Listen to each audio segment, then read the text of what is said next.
to These Nuts Garage, and this is our Shed-Do-Minium.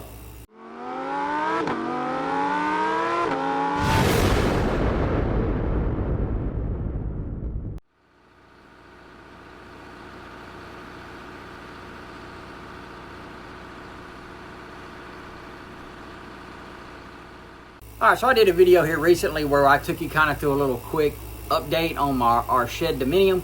And what I'm going to do is I'm going to take you in there again. Now, once again, I have not done anything to this side of the shed. I'm waiting to get a shower unit in here, and I just haven't had the chance to go get one. But I've been working on the kitchen and living room area, and then I'll kind of come into the laundry room, closet area, and hall, and kind of show you what I've done there. And then just kind of give you an up-to-date, because right now what I'm starting to do is hang sheetrock, and I'm kind of doing it a little bit backwards. I'm doing the ends of the living room and kitchen kind of first as I work up, and then I'm doing the side walls first, and then I'll be coming back with some tongue and groove 5.5 by 1.5 inch ceiling boards, we'll say, and that's tongue and groove. And I got that at a really good bargain, so it's a lot thicker than I actually need, but it's going to be kind of nice to have that extra thickness in that ceiling, because it's going to give me a little bit more insulation. So let's jump in here and I'll take you through a quick tour and tell you what I've done so far, so that way you kind of know what's going on with the Shed-Do-Minium. Alright, so let's go in and check it out. So as you come in the front door, you're going to have a hallway right here. And if you're first watching this will kind of give you a quick layout of everything, how it's supposed to be.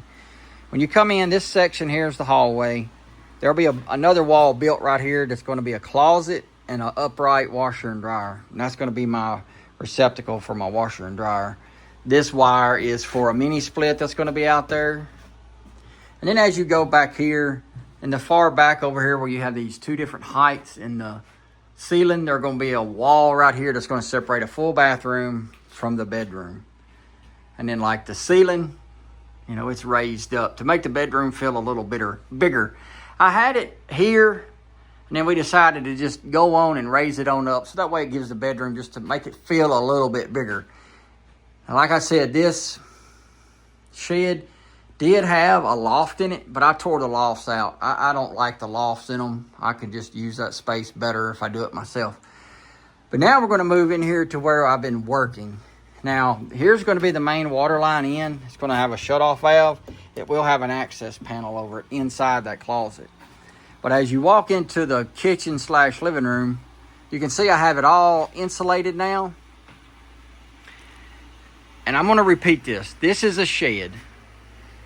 If you was to probably turn this into an actual house and try to put it in the city, they're going to fail you on all your inspections. More than likely going to. But I live out in a rural area. I'm using this behind when it's all finished and done, it's going to be behind a shop as like a guest house, and I'm going to be using it as a sub panel over here like that. It's just a shed that we're just going to, you know, use as a little guest house or whatever. May put a gym in it, I don't know. But anyway, they're not built like houses. So if you was coming in here with a house, I would recommend your outside walls be a 2x6. But these have 2x4s, and that's okay. You can use that as far as code, I believe. And we have this R13 in there. But where does the wall end and the ceiling begin? And it's going to be right in here. Well, when they build these, they're built with 2x4s. So that's not really going to be up to a code. So what you would technically have to do to make this be equal to code, to be able to get 6.5 inches worth of insulation in there, is going to be, you're going to have to fur this out. You're going to have to take some wood and build this out to get enough space in there to have enough room for the adequate insulation. Now the ceiling, I have R19. That's what's supposed to be in the wall, or right, you know, right there. I think it's made for walls, but I got it in the ceiling, and what I've done is up above that, there's actually R13 that's above the 19, and it's laying this way. The 13 is going long ways, and then the 19 is going like this. So there's a lot of insulation in that attic part. It's just I couldn't use a R38 to put in this attic because of the way I have it done, and I needed to kind of sandwich my water lines because they're in the ceiling too. So they're sitting right on top of the 6.5-inch ceiling joist, and then the insulation is on top of the water lines. So the water lines are like encapsulated in between the layers of insulation in the ceiling. But here, I just went ahead and said, well, I'm just going to put R13 up there like what's in the walls and just be done with it. I'm not going to be using it all that time, and it's going to be so small that it's probably going to hold its temperature inside of this shed pretty well. Now, as you can see, I've been putting some sheetrock in here so far. Now, everywhere I don't do sheetrock, so all you sheetrock guys out there, just tell me how horrible of a job I'm doing and I'll take it, because I don't like fooling with sheetrock, but I'm not going to pay somebody to do this small of a job.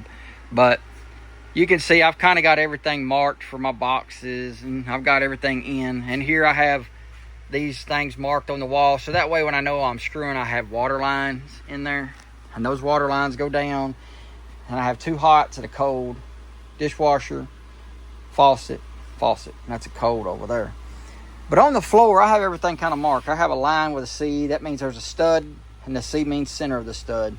I have an R, that means receptacle to the right of the stud, and that little bitty line right there is telling me that's the center of the stud. I got a switch right there. I got a receptacle right there. So that's what the R and the S's mean. The X means that's 2 2x4s.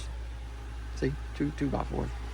Same thing. I've kind of marked everything on my floor as I'm going down through here. And the reason why is when I go to put in my baseboard, every stud is going to be marked. I think I need it. You know, they're all marked, so I know where to kind of nail at. Now, I have a TV mount, and I'm just skipping around a lot, but I got to go in here and put me in some blocker, some deadwood. Deadwood is not structural. It's just something that I can nail something to, you know. Like in the corner, sometimes you'll put deadwood. I think I did it over here. This is just deadwood. Something for me to nail my sheetrock into. I do need to put some plates there, and out down on here on this big one to cover up those wires. That way you don't screw anything into it. I've done all this. I just haven't done that yet because I haven't put the sheetrock up yet.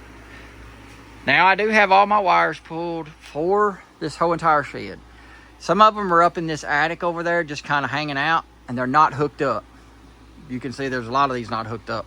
But as I do this wall, I'm going to have to pull all these wires back into this main panel, so that way I can completely sheetrock this wall and around this window, stuff like that.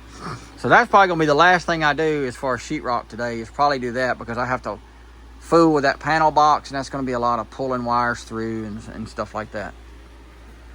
So, you can see this little trick I do. I'm keeping my water lines on the towards the inside of this insulation. So that way, if it's cold outside, I have a little bit of insulation between this and that exterior wall.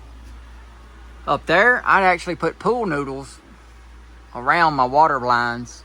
And even in the attic, I have some pool noodles around some of them.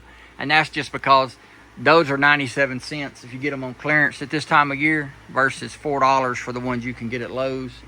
Now I'm going to back up inside of this little room right here, and you'll see here's some more pool noodles on some water lines. There's a junction box, and you can see how I have all that around. And what I'll do is when I get this room sealing in, I'll come back and insulate this a little bit more, probably with some more insulation. But you can see how the water lines are just going this way, and then this red one just stops. And that's because I'm going to be teeing off of this blue one and red one to come over here into this wall for my washer and dryer. That red one will keep on going over here in this back corner, because that's where the hot water heater is going to be. That water line is just kind of dangling. It's just there to, as I'm working on this shed, I'll just move it around. But that's going to be going to the hot water heater, sink, shower, toilet, and all that. That's why it's a 3/4 inch, because I want a lot of water volume going back there. So that's about it as far as an update. Like this right here is, like I said, this is for a mini split. That's for the washer and dryer. That's about it. Like I said, the sheetrock is going to come up to here, and then this will all be tongue and groove ceiling. And here, this will be sheetrock ceiling. The bedroom will be tongue and groove. And I think that's about it.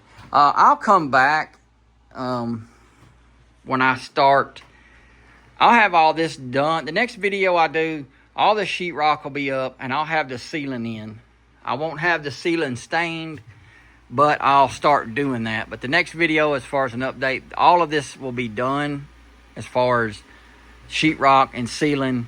All the receptacles will be on and working. And then I'll be moving into here because I'll have my tub that I can get, shower that I can have put in that back corner. So let's put this on time lapse, and that way you can kind of watch me as I'm kind of hanging sheetrock, doing stuff in here. I got to do this wall, and then this wall, and then the rest of this wall. So once it's all done, I'll kind of jump back in and we'll wrap this video up.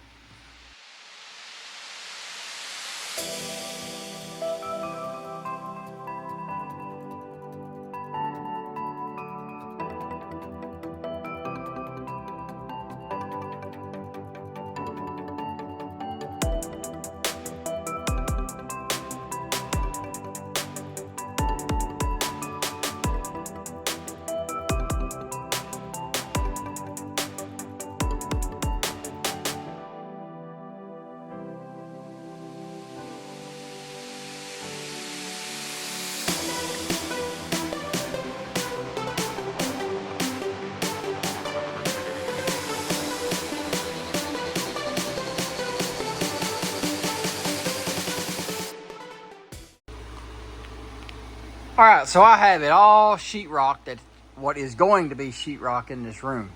Now you can see I've got all this up over here, and then all of this wall is done, and then this wall is done. Now there is a tiny bit of a gap up there, and I'm going to pack that with some insulation. And as thick as these boards are that I'm putting on the ceiling, that's going to cover all that, and then there'll be like a little trim piece around it anyway. So that's okay, it'll be covered up. I do have this curtain up there because I do have the air running now. So everybody out there that's professional sheetrockers, I know that's wrong, but I was trying to be very sparingly with my 12-foot boards. So it'll just be mudded all the way up. It's a shed. The window will be trimmed out in wood. I got my panel box back on. So I think it looks pretty good. You know, when it's all really mudded and painted and all that stuff, it's going to look really nice, I believe. Especially when I get this wood up there in the ceiling. That's going to be really kind of top it off. So, let's wrap up this video. And I'm going to sweep up this floor and we'll get this video wrapped up.